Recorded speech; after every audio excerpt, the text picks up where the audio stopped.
본 방송에서 제공하는 투자 정보는 투자 판단에 대한 조언입니다. 방송에서 제공하는 주식의 가치, 가격 상승 및 가격 하락에 대해서는 방송사에서 보장하지 않습니다. 슈퍼스탁 발굴 프로젝트 글로벌 슈퍼스탁의 김민아입니다. 최근 해외 투자에 대한 관심이 날로 증가하고 있습니다. 그래서 저희 프로그램 글로벌 슈퍼스탁은 해외 선물, 중국 주식, 암호화폐까지 전 세계를 대상으로 유망 투자 종목을 발굴하고 시시각각으로 변하고 있는 전 세계 이슈들을 진단을 해서 우리 투자자 여러분들께 올바른 정보를 드리고자 마련됐습니다. 1시간 동안 함께 하시면서 해외 투자 분석 그리고 매매 전략까지 한눈에 받아가시기 바랍니다. 저희 프로그램은 서울경제TV 홈페이지와 톡스타 홈페이지를 통해서 또 함께 하실 수 있습니다. cntv.co.kr, 톡스타.co.kr을 통해서 더욱더 깊이 있는 정보들 받아가시기 바랍니다. 참고로 본 방송에서 제공하는 정보는 투자 판단에 대한 조언일 뿐 주식의 가치나 수익률을 보장하고 있지 않습니다. 저희 서울경제TV는 자본시장법을 준수하여 1:1 투자 상담, 유사수신 행위, 불법 무인 계좌 홍보 및 가입 권유 등 불법 사항들 모두 엄중하게 금지하고 있습니다. 최근 저희 국내 증시 지지부진하게 흘러가고 있는데요. 한 주를 시작하는 월요일 어떻게 흘러가고 있는지 확인해 보도록 하겠습니다. 먼저 코스피 지수입니다. 0.57% 내린 2,479선에서 지금 유지하고 있습니다. 매매 동향을 보시면 기관과 외국인이 계속해서 팔아가고 있는 모습 보이고 있습니다. 코스닥 지수입니다. 마찬가지로 0.76% 내리면서 887선 유지하고 있고요. 역시 매매 동향 살펴보시면 현재 외국인만 나홀로 팔자세, 개인과 기관은 사자세입니다. 네, 국내 증시 흐름 살펴봤고요. 이제 본격적으로 저희 프로그램 글로벌 슈퍼스탁 문을 활짝 열도록 하겠습니다. 첫 번째 시간은 해외 이슈들을 살펴보는 시간이죠. 글로벌 이슈 앤 가이드 시간인데요. 저희 월요일 맡아주실 멘토님이 이미 기다리고 계시다고 합니다. 김은수 멘토님 불러보겠습니다. 안녕하세요. 네, 안녕하세요. 슈어넷연구원 김은수입니다. 네. 저번 주 월요일에도 저희 함께 해주셨고, 오늘 또 이제 새롭게 오셨는데, 한 주 동안 좀 어떻게 지내셨어요?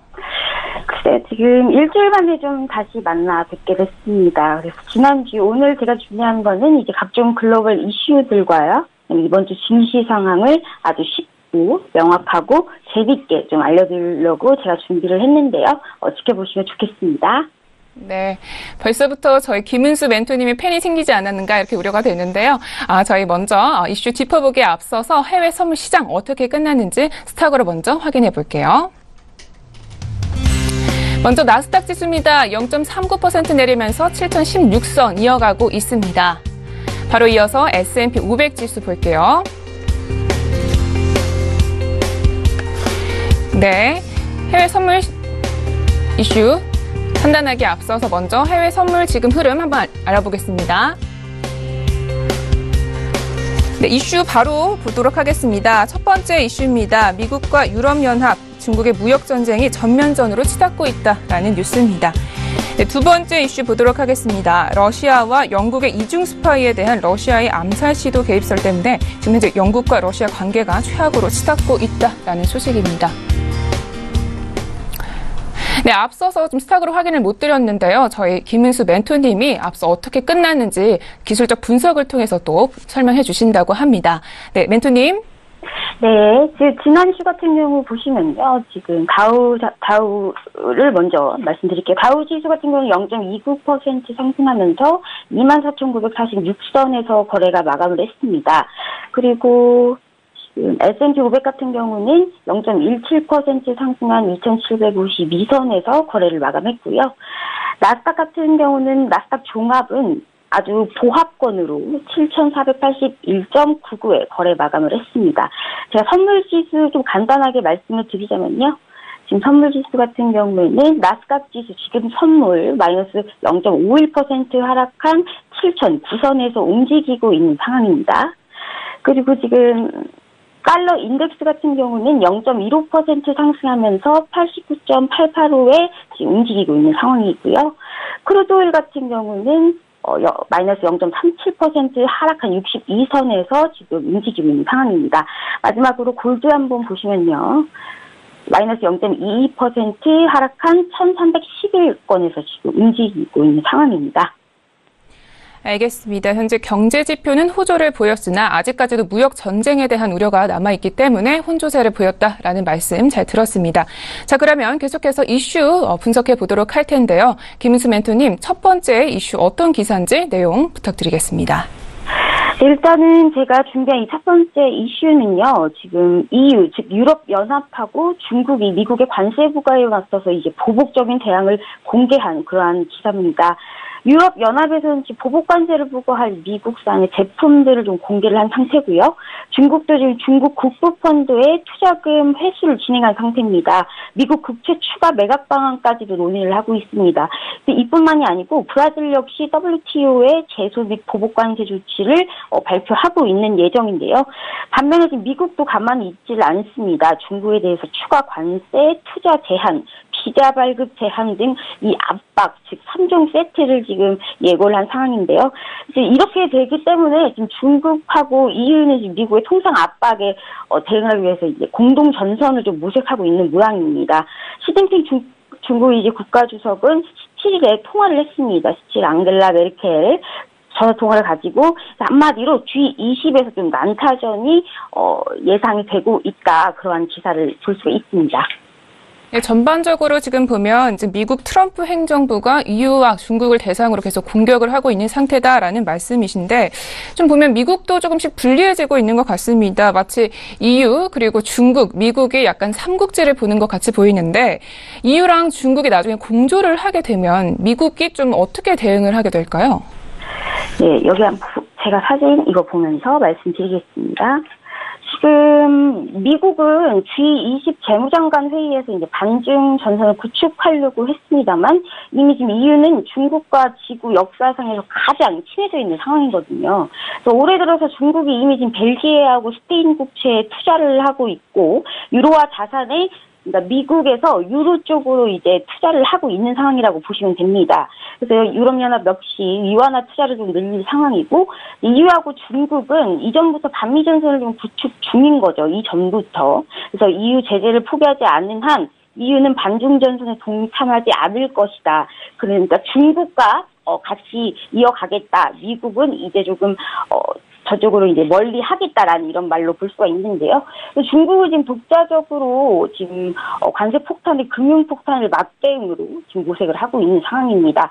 또한 지금 미국은 EU를 자기 편으로 좀 끌어당겨야 되는데 그런 제스처로 최근 벌어진 영국과 러시아의 그 스파이 암살 시도권으로 러시아를 좀 압박한 상황인데요. 두 번째 이슈를 보시면 아시듯이 이제 아마 이제 좀 쉽지 않을 것으로 이제 보이고요. 결국 이번 무역 분쟁은 좀 적당히 끝날 그러한 가능성이 있다. 서로 굉장히 안 좋은 상황이거든요. 그래서 좀 적당히 끝나지 않을까라는 그러한 생각이 듭니다. 알겠습니다. 현재 EU와 미국, 중국이 지금 각국에서 협력이랑 반복을 하면서 어떤 각각의 대응에 대해서 자기네들의 카드를 꺼내고 있는 상황인 것 같습니다. 계속해서 또 글로벌 슈퍼스탁을 보시면서 이런 이슈들 좀 짚어가셨으면 좋겠습니다. 자, 방금 아까 전에 러시아와 영국에 관련한 내용 말씀해 주셨는데 두 번째 이슈 넘어가 보도록 하겠습니다. 어떤 기사인지 먼저 소개 부탁드립니다.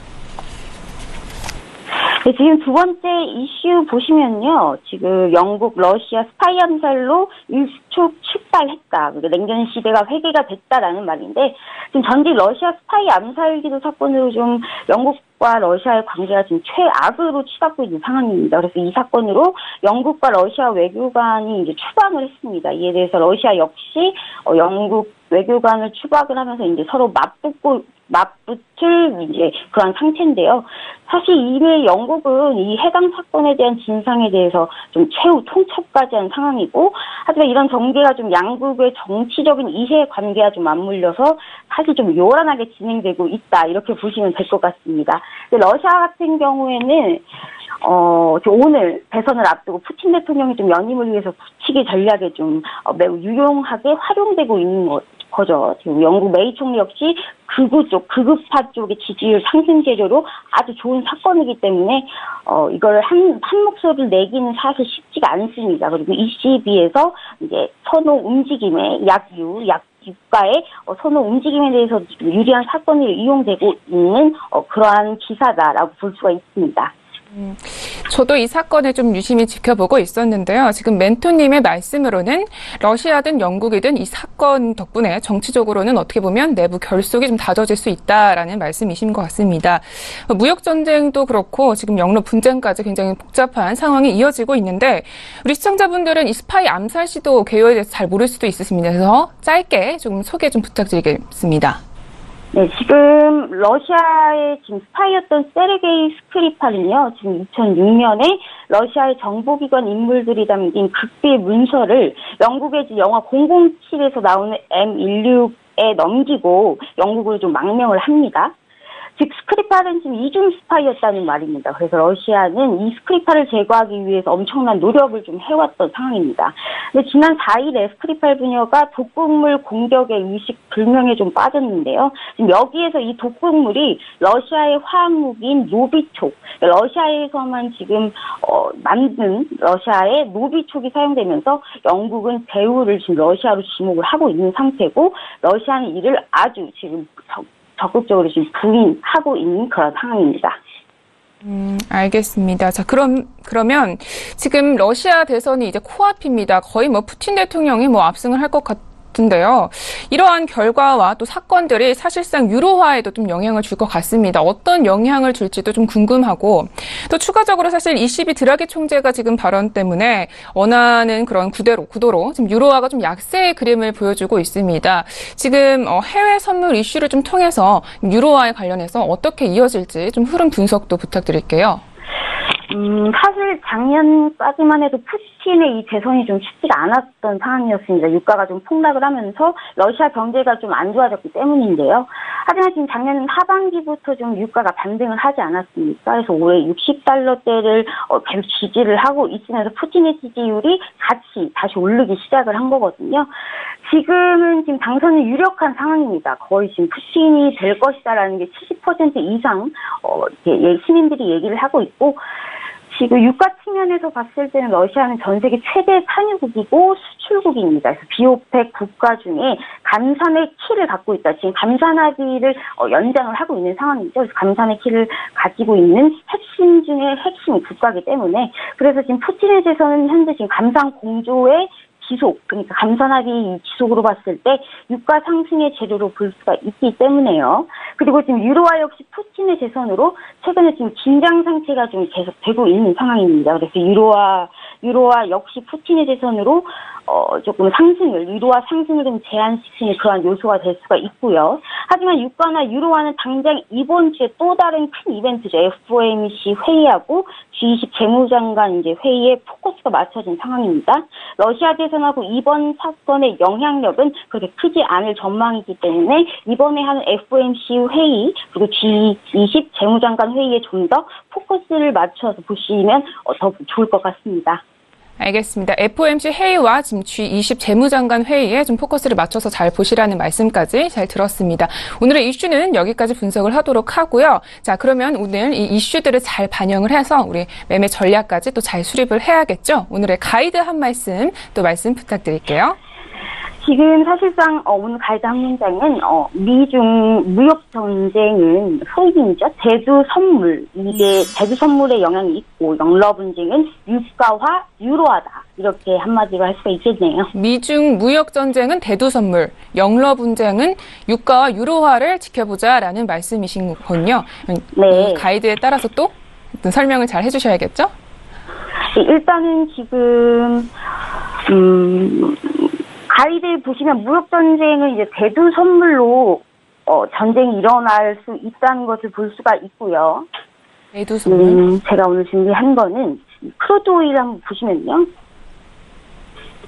크루드 오일 같은 경우는 이제 영러 분쟁은 유가와 유로화였는데 제가 이 크루드 오일 시스템을 캡처를 해놨습니다. 이거는 전일장 큰 상승 추세를 그린 거를 제가 캡처를 한 거고요. 또 여기에다가 지금 미국 소비자 태도 지수가 지금 14년 만에 최고치 기록했습니다. 그래서 IEA 즉 국제에너지기구에서 원유 수요 전망을 상향 조정을 하면서 유가에 좀 호재가 되었고요. 비록 지금 금요일에 발표한 베이커 휴즈 시추 공수가 증가세로 좀 돌아섰지만 미국 정제 시설 가동률이 거의 90%대에 육박을 하면서 원유 재고가 좀 빠르게 줄어들 것으로 예상이 되고 있는 상황입니다. 더군다나 지금 미국의 휴가 시즌이 드라이빙 시즌이라고 하죠. 7, 8부 이제 많이 여행을 많이 다니고 휴식을 많이 취한다 해서 드라이빙 시즌이라고 하는데요. 지금 물량 생산 시기인 지금 정제 수요가 많기 때문에 이 역시도 호재로 작용을 했습니다. 그래서 저희 지금 시스템의 시그널을 한번 살펴보시면요. 지난 거래일에 기본 추세 전략 및 보수적 추세 전략 모두 매수 시그널이 나왔어요. 여기 보시면요. 바이로 보이시죠? 그래서 이 주요 수익 구간에서 100틱이 넘는 수익을 확보한 상태고요. 지난 거래일 하이라이트는 역시 보수적 추세 전략 매수 시그널이었는데요. 지금 16일 이쪽이 지금 11시 30분 정도 됩니다. 지금 이후에 종가 근처까지 신호를 유지를 하면서 최대 120틱 한 계약 기준 수익금이 무려 1,200달러 수익을 올렸다. 이렇게 말씀을 드릴 수가 있습니다. 알겠습니다. 지금 보시면 영러 분쟁 등 유가 상승에 유력한 좀 재료들이 많이 나오면서 유가에 좀 치중을 해서 보여주신 것 같고요. 전일장 전주에는 좀 또 유가에 좀 치중을 해서 매매를 하셨나요? 지난 수익률이 좀 어떠셨어요?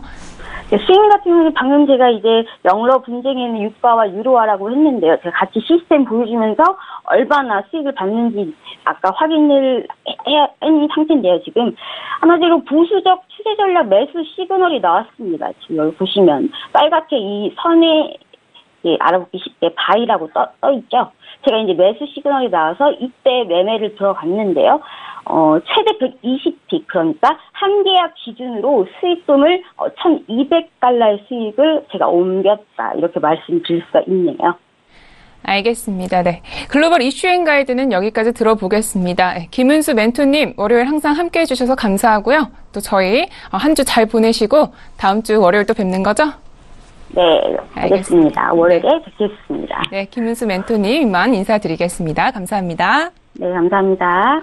네, 글로벌 이슈앤 가이드 한눈으로 정리하고 저희는 차이나 이슈앤 가이드로 돌아오겠습니다.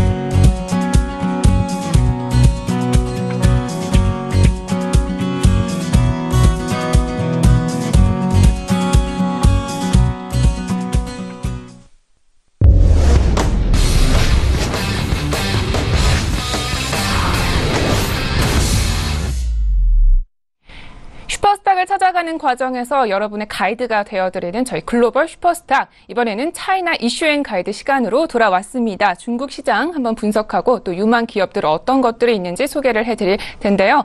오늘 월요일 중국 시장을 맡아주시는 김 본부장님과 연결을 해보도록 하겠습니다. 멘토님 나와주세요. 네, 안녕하십니까. 네, 안녕하세요. 한 주 동안 잘 지내셨어요? 네, 잘 지냈습니다. 주말에 너무 이슈가 많아가지고 주말에 거의 쉬지를 못했네요. 거의. 바쁘셨을 것 같습니다. 알겠습니다. 그러면은 이슈 알아보기에 앞서서 이렇게 바쁘게 보내신 이유에 대해서 또 중국 시황 차트를 통해서 한번 들어보도록 하겠습니다. 네, 지금 중국장을 보시면은 금요일날 이제 중국장 마감이 이제 보시면 하락 마감했습니다. 이제 하락한 이유는 여러 가지가 좀 있겠는데요. 일단은 상해 지수 같은 경우는 지금 3,300선이 깨진 그런 상태입니다. 상승선이 깨졌고요. 홍콩 지수 역시 홍콩 항생 지수 역시 좀 하락한 모습을 보여줬죠. 이렇게 하락한 모습을 보여주면 다행히 홍콩 지수는 그래도 양봉을 나타내는 흐름이고요. 선전 성분 지수도 하락을 했는데 선전 성분 지수가 좀 크게 밀렸고요. 이거보다 더 크게 밀렸던 지수가 바로 우리가 흔히 알고 있는 차이넥스트, 그러니까 중국판 나스닥이라 불리우는 창업한 지수죠. 창업한 지수가 무려 2.48%나 하락을 했습니다. 그래서 중국장을 좀 종합해서 얘기 드리면 장 초반에는 이렇게 분봉으로 보시면 장 초반에는 좀 상승 흐름을 좀 타나 싶었습니다. 타나 싶다가 장 후반으로 들어서면서 쭉쭉쭉쭉 밀리는 그런 모습인데, 이게 이제 중미 무역전쟁 우려가 조금 더 불거지면서 이렇게 밀렸다, 이렇게 보시면 좋을 것 같고요. 주류 종목들 같은 경우는 유니콘 기업, 그러니까 비상장인데 엄청나게 큰 기업의 IT 굴지 회사들, 유니콘 기업이라고 하는데, 이 유니콘 기업이 좀 반등하는 면이 좀 있고요. 제조업 관련 종목들이랑 나머지 금융 쪽에서 좀 많이 밀렸었고요. 그 다음에 이제 부동산 미디어 엔터 업종이 조금 상승한 그런 모습을 좀 보이겠습니다. 알겠습니다. 현재 저희 국내 증시와도 약간 비슷한 흐름 이어가고 있는 거 보이는데요. 특히 유니콘 기업이 저번 주에 이어서 또 반등이 나왔다는 점, 그다음에 미디어 엔터 업종들이 상승세를 보이고 있다는 점이 좀 특이점인 것 같습니다. 자, 중국 시장 흐름 살펴봤고요. 이번에 오늘 짚어볼 이슈 두 가지 화면으로 만나보겠습니다. 네, 차이나 이슈 첫 번째입니다. 중국의 4차 산업을 선도하는 기업들이 일제히 기업 공개에 나섰다는 뉴스입니다. 두 번째 이슈는요, 현지 시간 19일 아르헨티나에서 열리는 G20 재무장관회의에서 미중 간 충돌이 불가피할 것이라는 소식입니다. 네, 첫 번째 이슈부터 살펴보겠습니다. 중국의 대표적인 유니콘 기업들이 일제히 기업 공개를 앞뒀다라는 이슈인데 어떤 내용인지 먼저 부탁드립니다. 네, 일단 유니콘 기업 하면은 대부분이 이제 우리가 흔히 떠오르는 기업들이 있습니다. 근데 주로 그런 유니콘 기업들이 왜 상장을 못했느냐부터 좀 알아봐야 될 것 같아요. 근데 중국의 유니콘 기업들 같은 경우는 상장 못한 배경이 좀 있어요. 배경이 있는 거냐면 워낙에 많아요. 워낙 많고 그 중간 기업들도 워낙 많고 상장을 기다리는 기업들이 너무 많거든요. 한 몇 년 기다려야 됩니다. 그래서 중국 기업들이 우리나라에 들어 상장이 돼 있는 경우가 있습니다. 왜냐하면 중국에 상장을 못해서 우리나라에 상장하는 경우도 가끔 있거든요. 그래서 이제 중국 유니콘 기업들의 대표주자들 보면은 정말 너무나 우리가 잘 알고 있는 샤오미라고 휴대폰 만드는 회사가 있죠. 그 다음에 엔트파이낸셜이라고 그래가지고 그 지금 알리바바의 자회사인데요. 핀테크 자회사인데 거의 핀테크 쪽을 거의 다 담당하고 있는 엔트파이낸셜이 있고, 그 다음에 우리가 잘 우리에게 이슈가지 않습니다만 DJI라는 곳이 있는데, 이 같은 경우는 이제 드론, 중국 드론인데 전 세계 1위입니다. 전 세계 1위 드론 회사인데, 이런 회사들이 이제 유니콘 기업의 대표주자라고 볼 수 있겠습니다. 근데 최근에 중국 정부가 이런 유니콘 기업들에 대해서 상장을 제대로 좀 지원하겠다. 물론 이 배경은 여러 가지가 있습니다. 물론 자꾸 해외에 상장하다 보니까 그런 상장에 대한 자기네 중국 자체 증시가 규모가 커지는 거에 방해하는 그런 것도 있고요. 두 번째는 자꾸 이제 해외 상장을 하게 되는 거에 대해서 좀 중국 자체가 불만이 있고, 중국도 미국하고 현재 파워 게임을 하고 있는 상황에서 중국 쪽으로 자기 기업들을 유치하고 싶은 거죠.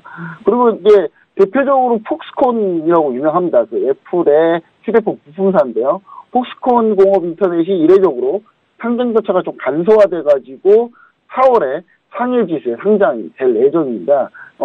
그리고 이 모습을 본 알리바바 역시, 알리바바는 현재 나스닥에 상장되어 있지 않습니까? 나스닥에 상장된 알리바바 역시 중국 증시로 상장할 계획을 가지고 있다는 그런 소식이 들려오고 있습니다.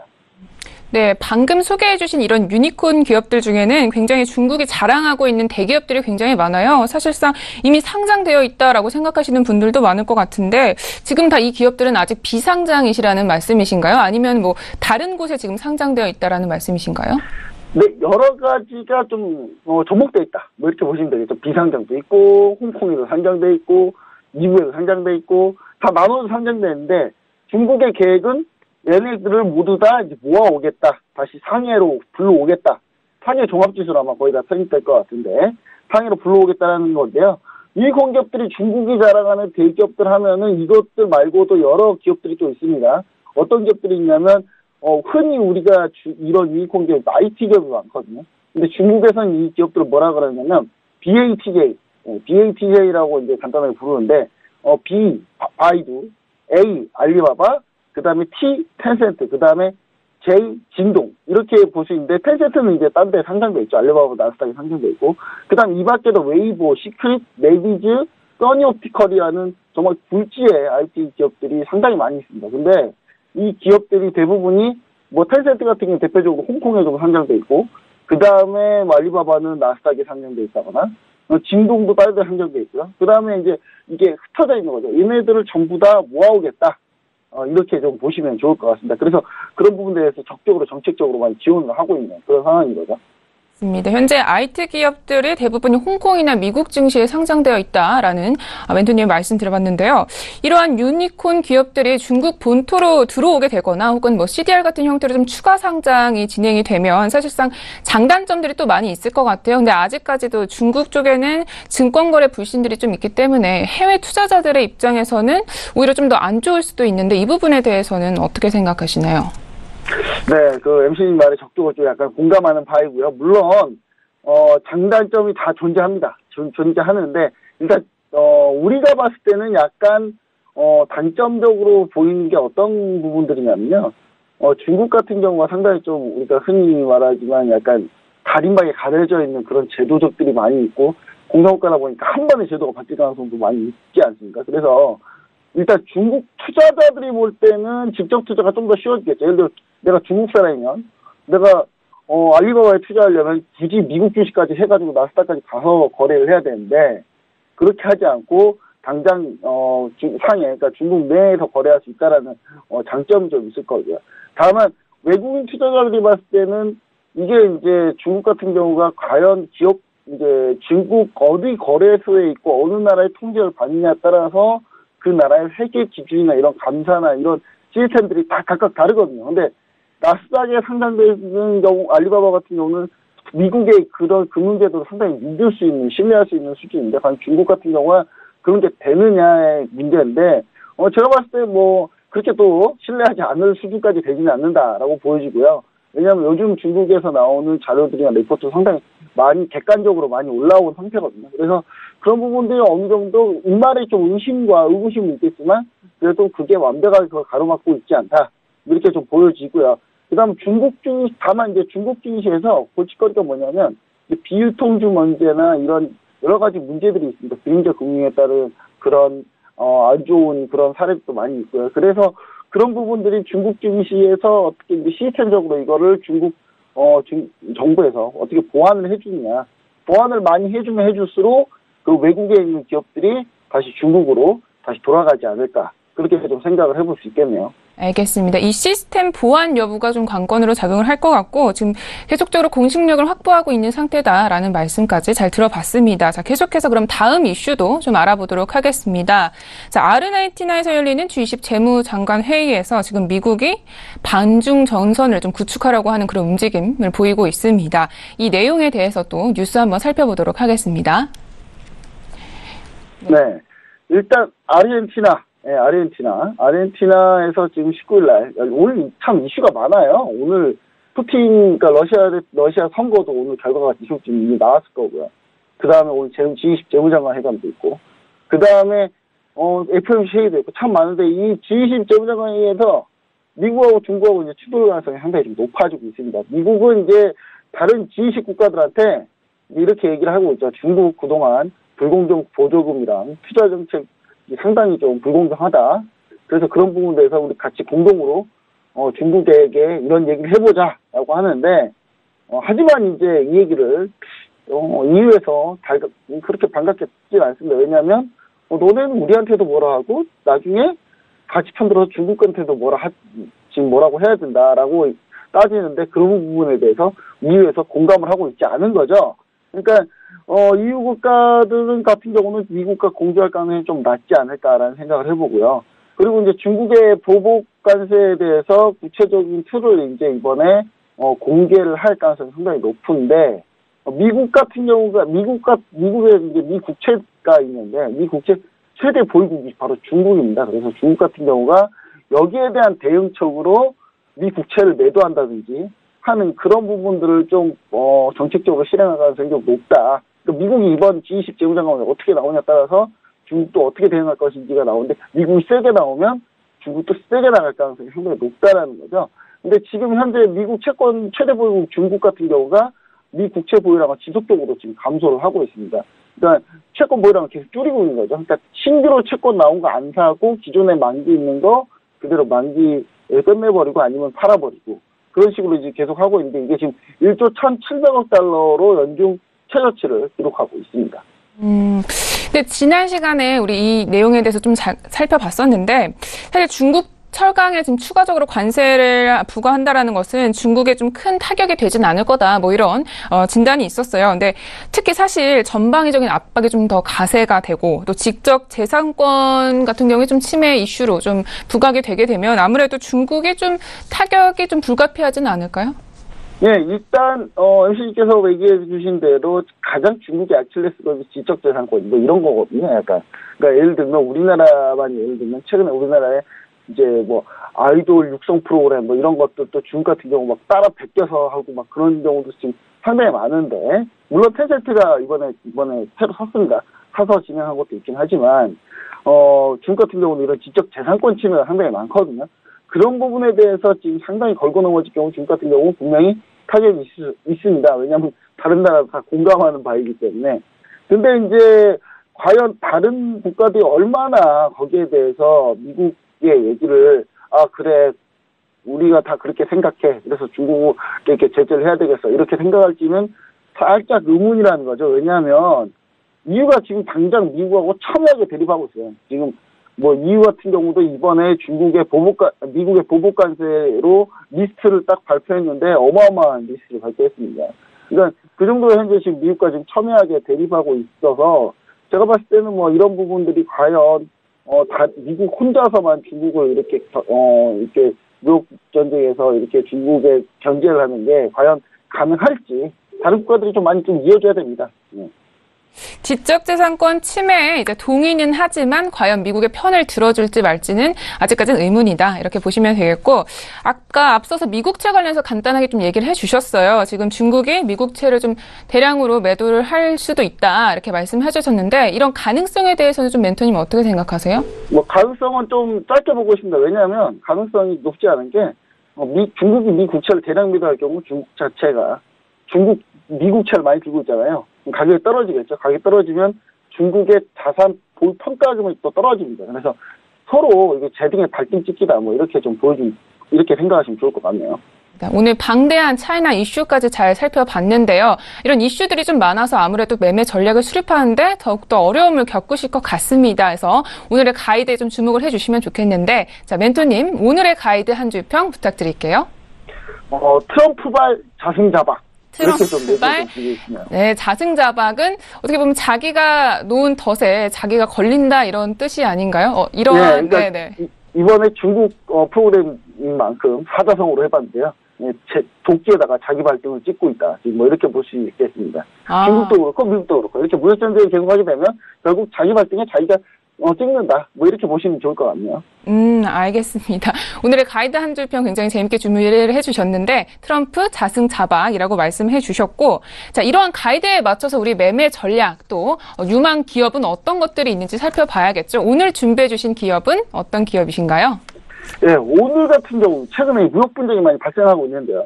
지금 가장 문제가 되는 게 지적재산권 뭐 이런 거지 않습니까? 중국을 공격할 만한 거.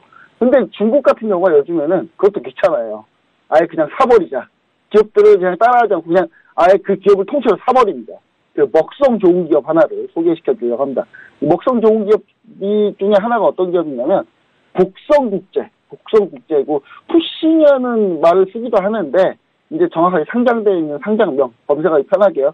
복성국제라는 기업이 있는데 00656 홍콩에 상장되어 있습니다. 홍콩 항생에 상장되어 있는데 중국 대표적인 이제 섬유 의류기업 중에 하나입니다. 섬유 의류기업 하면은 중국의 복성국제하고 그다음에 산둥루이그룹 이 두 가지가 있는데 최근에 이 복성국제가 프랑스 랑방을 이슈를 했어요. 랑방을 이슈했다는 게 이게 저는 상당히 좀 중요한 의미가 있다 이렇게 좀 보여지는데요. 예전부터 프랑스 클럽인 클럽메드를 이슈했었고 리조트 게임 그리고 미국 여성복인 세인트존 그리고 이탈리아 맞춤복 카루소 독일 브랜드 톰테일러, 프랑스 여성 뭐 이룰로까지 다 이슈를 냈습니다. 정말 식당 좋은 것 같아요. 제가 봤을 때는 식당이 상당히 좋은 기업인데 M&A를 주로 많이 퍼왔던 기업입니다. 근데 이 기업이 최근에는 이제 이 전략 M&A 전략 자체도 케어링 그룹이 최근에 구찌를 인수했는데 구찌가 대단합니다 요즘에. 구찌가 줄 서가지고 들어가지 못해요. 근데 그 정도로 이제 그런 케어링 그룹이나 제일 유명한 LVMH라는 그 기업하고 같이 이제 똑같은 비슷한 전략을 구사하고 있는데 중국 명품 시장이 현재 21% 정도로 상당히 지금 많이 올라온 상태고요. 미국과 거의 동률을 이루고 있습니다. 그 M&A 이후의 주가가 최근에 보시면은 차트를 한번 보실게요. 최근에 보시면 이제 이때가 랑방 얘기가 나왔을 때거든요. 랑방 얘기가 나왔을 때 이렇게 주가가 이렇게 쭉 떴었죠. 쭉 떴었는데 그 다음에 좀 쌍바닥의 조정 패턴을 그려주고 있습니다. 쌍바닥의 조정 패턴을 그려주고 있기 때문에 상당히 지금 들어가기엔 상당히 좋은 타임입니다. 그리고 월봉을 보셨더라도 월봉도 상당히 급등 이후, 그러니까 2017년 중반 이후에 다시 한번 급등이 나왔는데 그때 지금 현재 기간 조정을 거치면서 지금 상승에 대한 에너지를 모으고 있는 상황에서 일봉상에서 좋은 쌍바닥을 한번 그려주고 있기 때문에 이 부분에 대해서 주요 포인트를 좀 잡고 있고요. 매수가는 17점 몇몇몇, 그 다음에 손절가는 15점 몇몇몇, 그리고 목표가는 19.600, 600, 그 다음에 2,000표가는 21.500 이렇게 보시면은 상당히 좋을 것 같습니다. 왜냐하면 지금 매수가는 이 근처고요. 손절가는 추세 지지라인 하단이기 때문에 여기까지 깰 가능성이 없다라고 보여지고 목표가는 전고점에 살짝 넘는 그다음 역사적 고점 부분이기 때문에 가장 좋은 트레이딩 전략이 나오는 구간이 아닌가 그렇게 좀 보여지네요. 알겠습니다. 중국 섬유 기업인 지금 현재 복성국제에 대해서 설명을 해주셨고요. 지금 현재 랑방을 또 인수했다라는 소식까지 전해주시면서 지금 매수 구간이 굉장히 적절하다라는 포인트까지 짚어주셨습니다. 자, 마지막으로 우리 중국 투자하는데 유의점에 대해서 조금씩 좀 설명을 해주시고 계시는데 오늘도 좀 중국 시장에 좀 투자를 하는데 유의해야 할 점이 있다면 어떤 것들이 있을까요? 오늘 제가 얘기드리고 싶은 거는 어떤 거냐면요. 중국 기업이 우리가 흔히 알려져 있는 이름들이 있지 않습니까? 그 이름하고 실제 상장되어 있는 거 좀 다릅니다. 다른 경우가 가끔 있어요. 복성국제가 대표적이에요. 복성국제 흔히 그냥 푸시 인터내셔널 뭐 이렇게 하거든요. 그러니까 인터내셔널이라는 게 뭐냐면 우리나라 우리는 삼성물산 같은 기업이라고 좀 보시면 될 것 같아요. 복성국제가 꼭 섬유 의류 사업만 하는 건 아니거든요. 근데 이 대표적인 모든 회사 사업을 하는 여러 회사를 사업을 하는 그런 모의사이기 때문에 복성국제 같은 경우 사실상 유추하기가 그렇게 쉽지 않습니다.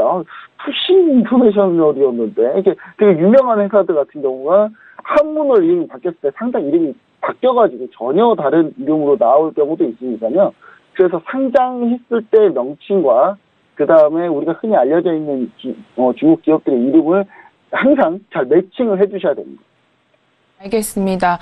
네, 중국 기업 같은 경우에는 상장되어 있는 명칭과 우리가 잘 알고 있는 기업의 이름이 좀 다를 수도 있으니까 그런 부분 또 유의해서 투자하시라고 멘토님 말씀 잘 들어봤습니다. 자, 오늘 식성이 좋은 기업 복성국제까지 우리 설명 잘 들어봤고요. 이제 또 멘토님은 보내주셔야 할 시간이 온 것 같습니다. 멘토님 오늘도 좋은 말씀들 모두 감사합니다. 네, 감사합니다. 네, 차이나 이슈앤 가이드 한눈으로 정리하고 저희는 코인 이슈앤 가이드로 돌아오겠습니다.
암호화폐 관련된 이슈 그리고 엄선된 정보들만 전달해드리는 코인 이슈 여행 가이드 시간으로 돌아왔습니다. 저희 글로벌 슈퍼스탁의 자랑 시간이죠.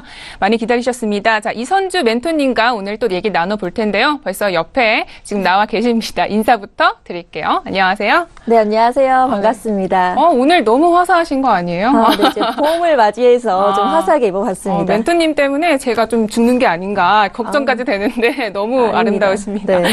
알겠습니다. 자, 오늘 시작하기에 앞서서 시세 흐름부터 또 짚어주신다고 하니까요. 한번 만나보겠습니다. 네, 업비트 기준 9시 시세 말씀드리도록 하겠습니다. G20 재무장관 회의를 앞두고 투자 심리가 위축되면서 전체적으로는 크게 오르는 모습은 없었습니다. 비트코인 같은 경우는 3% 이상 상승하는 모습을 보였지만 800만 원대에서 거래가 되고 있고요. A단은 1.2% 상승을 했습니다. 나머지 또 코인들은 좀 떨어지는 모습 보였네요. 퀀텀과 리플, 네오 모두 소폭은 상승했지만 크게 오르지 않았고 또 비트코인 캐시는 1.96% 떨어지는 모습을 보였습니다. 다음은 거래량 순위별로 코인 시세 알아보도록 하겠습니다. 자, 거래량 전반적으로 주는 모습이었는데요. 비트코인 같은 경우는 1,724억 원의 거래를 보였습니다. 그 다음 2위가 바로 A단데 비슷한 거래를 보이고 있고요. 리플과 스테이터스 네트워크 토큰은 3, 4위를 기록했고 5위 안에 이더리움이 들었습니다. 네, 전반적으로는 강보합, 약보합을 좀 이어가고 있는데 그 중에서도 네오가 좀 9% 오른 게 눈에 띄는 것 같고요. 다만 거래량 같은 경우에 좀 절반이나 좀 줄어든 부분이 좀 눈에 띄었습니다. 자, 이어서 저희 이슈 짚어보도록 하겠습니다. 화면으로 먼저 만나볼게요. 네, 첫 번째 코인 이슈입니다. 영국 런던에 본사를 둔 거래소인 코인플로우가 다음 달부터 비트코인 선물 계약을 시작할 것이라고 발표했습니다. 네, 두 번째 이슈는요. 대기업들은 암호화폐 상장 계획을 속속들이 지금 공개하고 있지만 기존 암호화폐들은 시세가 올 들어 최저치를 갱신하고 있다라는 소식입니다. 네, 먼저 첫 번째 이슈부터 살펴보도록 하겠습니다. 어떤 뉴스인지 먼저 전문가님께 들어보겠습니다. 네, 영국에 기반을 둔 코인 거래소죠. 바로 코인플로우가 다음 달부터 비트코인 선물 계약을 시작할 것이라고 밝혀있는데요. 2013년 설립된 코인플로우는 영국에서 또 가장 큰 암호화폐 거래소로 꼽히고 있고요. 런던과 영국령 지브롤터로 운영이 되고 있습니다. 네, 코인플로우가 기존 암호화폐 선물 거래와는 좀 다르게요. 이제 실물 인수도 계약 방식을 제공해서 계약을 할 예정인데요. 이게 어떤 거냐? 계약 만료 시점에 사실 시카고 옵션 거래소라든지 시카고 선물 거래소 같은 경우는 끝나고 나서 현금 결제 방식을 선택을 해서 비트코인 시세 차익으로 현금을 지급을 했습니다. 하지만 이번 같은 경우 코인플로우 같은 경우는 이제 그러니까 비트코인을 직접 준다는 거죠. 그래서 현금으로 이제 통장을 입금하기보다는 전자지급을 통해서 암호화폐를 인도하고요. 또 시세 차익의 현금이 아닌 바로 거기서 비트코인을 그대로 줬다는 거에서 좀 특징이 있고요. 이런 비트코인의 인도 대금을 받고 싶어하는 수요층이 있기 때문에 이제 실시 예정이라고 말을 밝혔습니다. 근데 투자자별로 조금 생각이 다를 수도 있을 것 같아요. 근데 이런 실물 인수도 방식에 혹시 장점이 있으면 어떤 것들이 있을까요? 네. 일단 유동성 공급자들이 좀 원했던 방식인데요. 이제 실물 인수도 계약 방식을 취함으로써 거래소에서의 투자 위험을 좀 곧바로 해지하고 싶어하는 그런 좀 동기가 아마 발생이 될 것 같습니다. 이제 유동성 공급자는 금융거래 시 일정 시간 동안에 범위 내 호가가 없는 경우에 의무적으로 매수 또는 매도 호가를 제시함으로써 이제 유동성 부족으로 인한 거래 부진을 좀 해소할 수 있지 않을까라는 기대감에 이제 실물 인수도 방식을 채택을 했습니다. 좀 새로운 이러한 방식이 사실상 또 비트코인의 시세에도 역시 영향을 미치게 되겠죠. 어떤 식으로 영향을 미치게 될 거라고 생각하세요? 네, 지난해 12월이었죠. 시카고 옵션 거래소라 시카고 상품 거래소 CME 같은 경우에 이제 실시를 하면서 여기에 대해서 대규모 자금이 유입될 거라는 기대감에 비트코인이 또 상승하는 모습을 보였거든요. 이에 받쳐서 이제 선례를 봤을 때 이제 영국의 코인플로우가 비트코인 이제 선물 계약을 실시함으로써 아무래도 또 비트코인 가격에 영향을 미치지 않을까, 상승하지 않을까 일시적으로나마 그런 예상이 되고 있습니다. 여기에 대해서는 또 그때 돼서 다시 한번 짚어드리도록 하겠습니다. 네, 알겠습니다. 글로벌 이슈 한번 보시면서 또 코인 이슈앤 가이드 시간 보시면 이런 시세의 또 흐름도 짚어주실 수 있습니다. 자, 계속해서 다음 이슈 한번 알아볼게요. 암호화폐 시세와 관련된 뉴스입니다. 지금 현재 줄줄이 하락세를 보이고 있다라는 뉴스인데 어떤 내용인지 먼저 설명 부탁드리겠습니다. 네, 이제 대기업들의 암호화폐 상장 계획이 속속 공개되고 있지만 스타트업의 암호화폐 같은 경우는 좀 불안에 떨고 있습니다. 이제 플랫폼을 갖추지 못한 스타트업의 암호화폐가 사라지고 대기업의 암호화폐만 남을 것이라는 그 의견들이 많이 나오고 있는데요. 이제 최근 이렇게 암호화폐에 대해서 시세가 또 급락한 이유에 대해서 미국 정부의 규제가 좀 고강도로 강해졌기 때문이다라는 말이 많습니다. 그래서 지난 17일이었죠. 미국 정부가 비트코인 수익에 대한 과세를 부과하겠다고 말씀을 했고요. 또 국세청 같은 경우 2013년에서 2015년 사이에 $20,000 이상의 암호화폐들이 거래가 된 그 13,000여 개의 계좌를 지금 추적을 하고 확보를 해서 조사 중에 있습니다. 또 테더를 비롯한 어떤 불법적인 그런 여부에 대해서 좀 조사를 한창 진행 중인데요. 이런 것들이 이제 영향을 미치면서 암호화폐 시세가 좀 낙폭을 키워왔고 또 G20 재무장관 회의가 이제 19일부터 열리고 있는데요. 이 통일한 규제안이 나올 경우에 비트코인으로 거래되는 이 마이너 암호화폐에 대한 거래 금지 가능성이 제기되고 있습니다. 이럴 경우에 이제 좀 투자 심리가 위축돼서 여러 가지 마이너보다는 그 대기업들의 암호화폐에 대해서 좀 더 안정성을 부여해서 의미가 부여돼서 좀 더 거래가 더 되지 않을까라는 생각이 듭니다. 알겠습니다. 개인적으로는 지금 본래 이 암호화폐 탄생 취지랑 조금 다르게 이어지고 있는 게 아닌가 하고 생각이 드는데요. 알겠습니다. 바로 이어서 좀 코인 이슈 잘 봤고요. 오늘의 가이드를 좀 보도록 하겠는데요. 오늘 이제 이런 뉴스들 하락을 하고 있다는 뉴스도 잘 짚어봤는데 과연 이 코인 시장에 잘 대응할 수 있는 가이드는 어떤 것들이 있는지 먼저 한 줄 평 부탁드릴게요.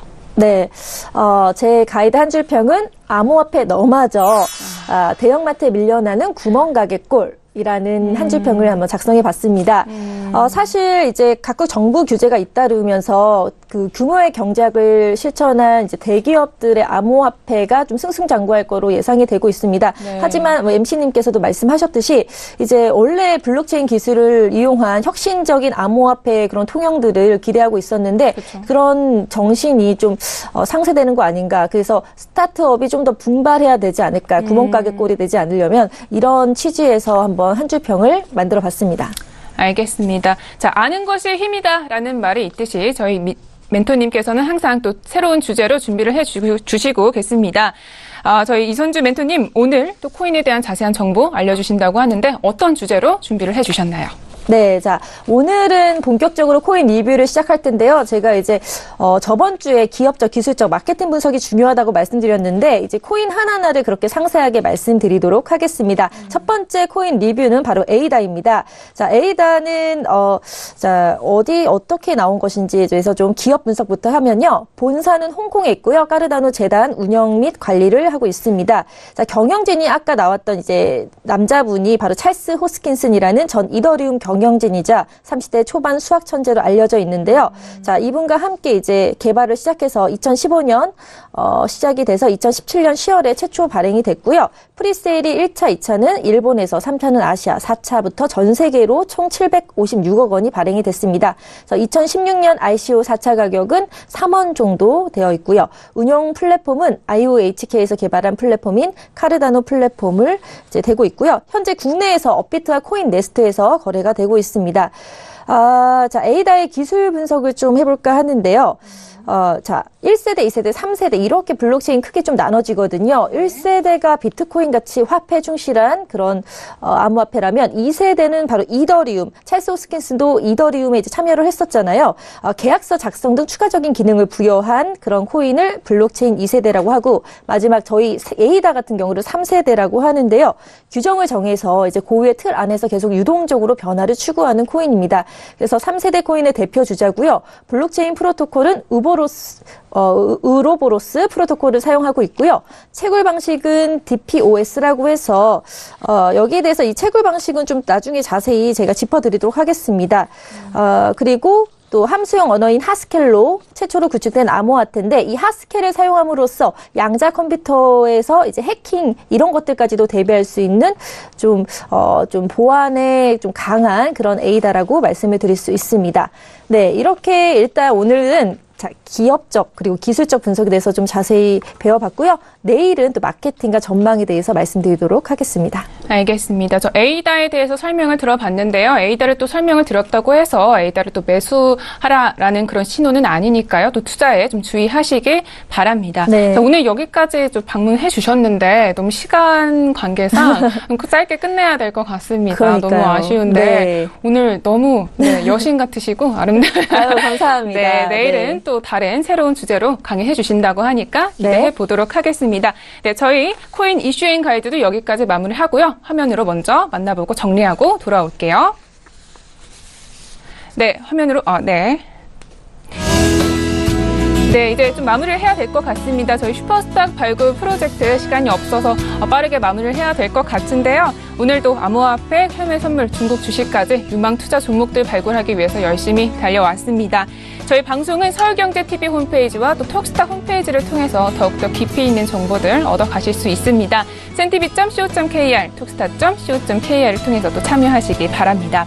참고로 본 방송에서 제공하는 정보는 투자 판단에 대한 조언일 뿐 주식의 가치나 수익률을 보장하고 있지 않습니다. 저희 서울경제TV는 자본시장법을 준수하여 1:1 투자 상담, 유사수신 행위, 무인가 영업행위, 불법 대여계좌 홍보 및 가입 권유 등 모든 불법 사항들 엄중하게 금지하고 있습니다. 네, 오늘 한 주를 시작하는 월요일입니다. 아침에 좀 비가 추적추적 와서 날이 많이 추운데요. 감기 항상 조심하시고요. 저희는 내일도 최선을 다할게요. 고맙습니다.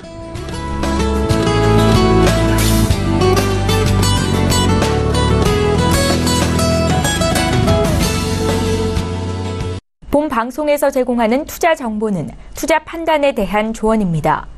방송에서 제공하는 주식의 가치, 가격 상승 및 가격 하락에 대해서는 방송사에서 보장하지 않습니다.